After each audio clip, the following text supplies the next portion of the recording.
Hi friends, मैं परविंदर खारी। Friends, आज की हमारी गेम एक नई सीरीज शुरू हुई है। आई थिंक यूएसए में यूएसए वर्सेस इंडिया सीरीज है। चेकमेट नाम है, अगर मैं गलती नहीं कर रहा तो, क्योंकि मैंने ज़्यादा पढ़ा नहीं, सिर्फ मैं गेम देखी है। यहाँ हिकारू नाकामुरा और दोमाराजी गुकेश, जब तक मैंने ये वीडियो बनाई थी, इन दोनों खिलाड़ी के बीच में तीन राउंड हो चुके थे, तीन गेम्स हो चुकी थी।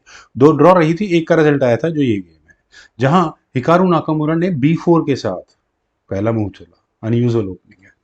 E6 का रिस्पॉन्स यहाँ गुकेश ने दिया। Bishop B2, night F6, A3, D5, E3, bishop आया D6 स्क्वायर पर, C4 हुआ, और उसके बाद यहाँ गुकेश का कैसल आ गया। नाइट F3, देन खेला गया C6, तो D4 बिल्कुल सही है। Night B goes to D7, अपने नाइट को गुकेश ने डेवलप किया। Night B goes to D2, यहाँ हिकारू नाकामोरा का मूव आया। देन खेला गया A5, तो C5 यहाँ व्हाइट ने किया, बिशप पर अटैक बना। बिशप गया C7 स्क्वायर पर, देन खेला गया B5, पॉन एक्सचेंज नहीं करने हैं। आई थिंक ठीक ठाक मूव है। C takes B5, bishop takes B5, then B6, तो C6 वापस नाइट पर अटैक है। ये काफी अंदर तक आ चुका है। नाइट वापस गया B8 स्क्वायर पर, कभी ना कभी तो पॉन आएगा हाथ में। खैर, A4 यहाँ बिल्कुल परफेक्ट, मैं कहूंगा, एक स्टडी तैयार होती हुई नजर आ रही है। नाइट गया A6 स्क्वायर पर। ओके, नाइट मैन्यूवर फ्रेंड्स बहुत बढ़िया, ठीक है। कैसल अब यहाँ हिकारू नाकामुरा ने किया। नाइट गया B4 स्क्वायर पर, नाइट E5, नाइट जब बिशप से आप लेना चाहो तो ले सकते हो वैसे यहाँ पर। खैर, यहाँ खेला गया बिशप D6, रुक आया C1 स्क्वायर पर, then knight E8, knight D3 sorry, then knight C7। यहाँ बिशप एलिमिनेट किया जा सकता है, बिल्कुल। नाइट टेक्स B4, ए टेक्स B4 खेला गया पहले, क्योंकि अगर आप वीक पॉन पासर, मतलब बहुत कुछ मिलता है वहाँ गुकेश को। बिशप वापस लिया B3 स्क्वायर पर, D3 स्क्वायर पर, बिशप A6, बिशप एक्सचेंज करने पड़ेंगे। Bishop takes A6, rook takes A6, then खेला गया E4, पॉन एक्सचेंज की बात हुई। देखिए, अगर पॉन एक्सचेंज यहाँ गुकेश करें, डी टेक्स E4 करें, तो नाइट टेक्स E4 होगा, बिशप पर अटैक बनेगा। लेकिन कौन एडवांटेज में रहने वाला? आई थिंक मेरे ख्याल से गुकेश रहेंगे, क्योंकि यहाँ बिल्कुल क्लियर है, नाइट अनडिफेंडेड है, तो आपके पास चांस है एक एक्स्ट्रा पॉन लेने का। बिशप टेक्स H2 चेक किया जा सकता है। किंग टेक्स H2 होने के बाद क्वीन H4 चेक होगा। किंग G1 स्क्वायर पर जाएगा, देन क्वीन टेक्स E4, और थोड़ा वाइट डिफेंसिव पोजीशन में आ चुका होगा।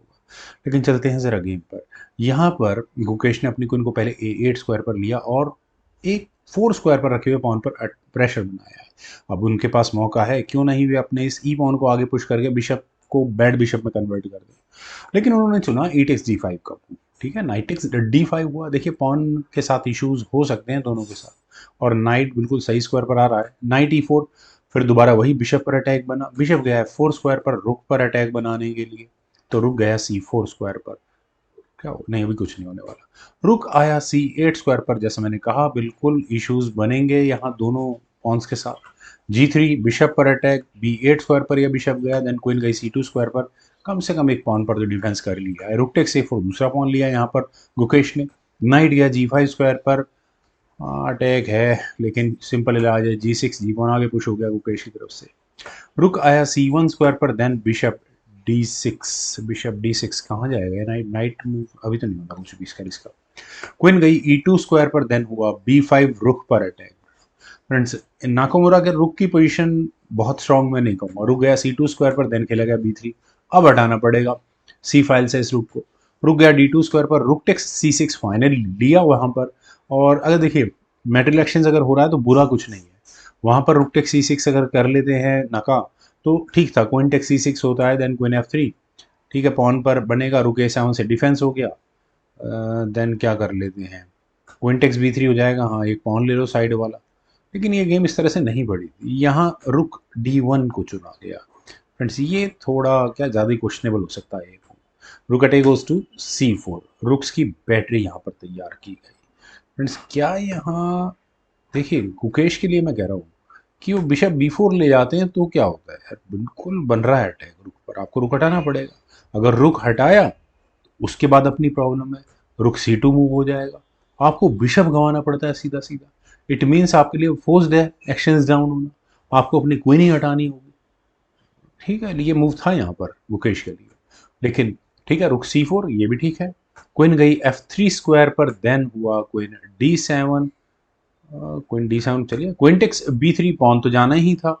देन रुक आया B4 स्क्वायर पर, वापस क्वीन पर अटैक बना, क्वीन की वापस F3 स्क्वायर पर, देन रुक C4, देन हुआ नाइट E4 और बिशप को यहाँ टारगेट करने की कोशिश है। बिशप गया E7 स्क्वायर पर और ठीक है, ताकि फर्दर नाइट एक्शंस क्या बोलूँ इसको, नाइट गया C5 स्क्वायर पर। क्या यहाँ एक एक्स्ट्रा पॉन देने की तैयारी है?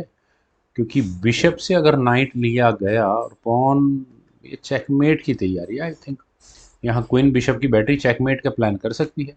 क्वीन C8 ब्लैक का मूव आया, देन हुआ नाइट D3, बिशप आया D6 स्क्वायर पर, देन नाइट C5 दोबारा खेला गया और bishop take C5, D take C5, रुक टेक C5 कर लो यहाँ पर कोई प्रॉब्लम नहीं है।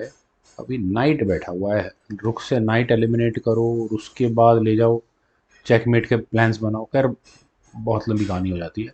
यहाँ खेला गया B4, रुक A1, then bishop takes C5 finally किया गया। डी टेक्स C5 होने के बाद रुक टेक्स C5 और अब क्या वाइट यहाँ चांस लेगा इस नाइट को एलिमिनेट करके यहाँ चेकमेटिंग थ्रेट जैसा कुछ बनाने का? खैर रुक D1 पहले किया गया, रुक C2, बिशप पर अटैक बना और बिशप गया D4 स्क्वायर पर, वापस रुक पर अटैक, रुक आया C4 स्क्वायर पर, देन हुआ बिशप E5 और यहाँ अब क्या किया जाए? आई थिंक रुक C1 फॉर गुकेश, ठीक ठाक मूव है रुक C1 भी ना। चलिए कोई नहीं, यहाँ खेला गया H5 का मूव। H5 होने के बाद देखिए मैं रुक टेक्स D5 का इंतजार कर रहा हूँ, क्या अब वर्क करेगा रुक टेक्स D5? करना तो चाहिए, यहाँ से क्या प्रॉब्लम है? बिल्कुल 100% यहाँ चेकमेटिंग थ्रेड जैसा बन रहा है, पता नहीं क्यों नहीं किया। यहाँ खेला गया H4 का मूव, ठीक है, नाकामुरा भी H4, ठीक है, क्वीन आई D7 स्क्वायर पर, देन किंग गया F2 स्क्वायर पर और अब क्या करें, किंग आया H7 स्क्वायर पर। फ्रेंड्स मुझे यहाँ ये चेकमेटिंग थ्रेड जैसा क्यों नज़र आ रहा है, पता नहीं क्यों। नाकामुरा कर सकते थे, क्वीन हटी है ना वहाँ से भी। अच्छा अरे क्या बात कर रहा हूँ मैं, रुक वापस आ जाएगा ना, कई बार हो जाता है, दिमाग चल जाता है। रुक टेक्स D5 फाइनली खेला गया, जितनी देर से वेट कर रहा था इस मूव का। ई टेक्स D5 होने के बाद क्वीन F6 और चलिए अब जाकर वो अटैक बना है क्वीन F6 जिसका मैं इंतजार कर रहा था। तो अब यहाँ गुकेश फंस चुके हैं। यहाँ खेला गया रुक टेक्स F2 चेक, यानी कि रुक सेक्रीफाइस उन्हें करना पड़ा। क्वीन टेक्स F2 होने के बाद फ्रेंड्स बिल्कुल एक बिशप, चलिए 2 पॉन्स 3 पॉन्स हैं बल्कि यहाँ ब्लैक के पास, मटेरियल वाइज ठीक है गेम। यहाँ क्वीन आई E6 स्क्वायर पर वापस बिशप पर अटैक बना है तो बिशप गया F4 स्क्वायर पर, थोड़ा सा क्वेश्चनेबल है। चलिए B3 फाइनली खेला गया और ये जो पॉन बहुत बड़ा सिरदर्द बनने वाला है यहाँ पर, क्या करें, रुक E1। हाँ ये ऑप्शन ठीक है रुक E1 की, क्योंकि अभी वो सिचुएशन नहीं है कि आप मेटल एक्सचेंज करके बचा सकते हैं अपनी जान को, लेकिन अगर आप मेटल एक्सचेंज के लिए फिलहाल जाते हैं तो प्रॉब्लम्स हैं। यहाँ रुक C1 के ऑप्शन को चुना गया, नाकामुरा ने यही चुना, रुक टेक C1। गुकेश को लगा थोड़ा ब्रीदर मिल रहा है। बिशप टेक C1 होने के बाद किंग आया G8 स्क्वायर पर, देन बिशप B2 और वो प्रेशर अभी भी यहाँ नाकामुरा बनाकर रखे हुए हैं और गुकेश कंप्लीटली मुझे इस गेम में वापस आते हुए नजर आने लगे हैं। क्वीन आई E4 स्क्वायर पर, देन क्वीन F6, फाइनली ये चेकमेट की थ्रेट बन ही गई है। और फ्रेंड्स क्या कोई तरीका हो सकता है इसे बचाने का? क्वीन से आई चेक, किंग आया H3 स्क्वायर पर। फ्रेंड्स सिर्फ एक ही तरीका हो सकता था, जिसको शायद, या तो मैं गलती कर रहा हूँ कुछ समझने में, मेरे समझ में नहीं आ रहा है क्या गलत मैं कर रहा हूँ। यहाँ पर रिपीटेड चेक्स देने के चांसेस बनाए जा सकते थे, जिससे कुछ ब्रीदर मिलता यहाँ गुकेश को, और नाकामुरा कम से कम यहाँ चेकमेट नहीं कर पाते। लेकिन पता नहीं यहाँ कैसे मिस कर गए गुकेश, उन्होंने अपने किंग को F2 स्क्वायर पर रखा। तो मुझे भी समझ में नहीं आया कि ये मूव आया तो आया कहाँ से है। फाइनल मूव था हिकारू नाकामुरा, मतलब या तो उनका रेजिग्नेशन का तरीका हो सकता है ये वाला, क्योंकि क्वीन D8 चेक तो सबको नजर आ रहा है, ये चेकमेट है। इस चीज़ को कैसे मिस कर सकते हैं? या तो मतलब रिजाइन करने के लिए टीका रख दिया हो या है नहीं, और ड्रॉ कराने की पॉसिबिलिटी जो मुझे लग रहा है हो सकता है वो गेम में ना हो। मेरे फ्रेंड्स आप सभी लोगों को भी ये गेम जरूर पसंद आई होगी, तो आप लोग वीडियो को लाइक शेयर, यूट्यूब चैनल को प्लीज सब्सक्राइब जरूर करें। कमेंट सेक्शन में मुझे बेहद इंतजार रहेगा। Thank you for watching, bye for now.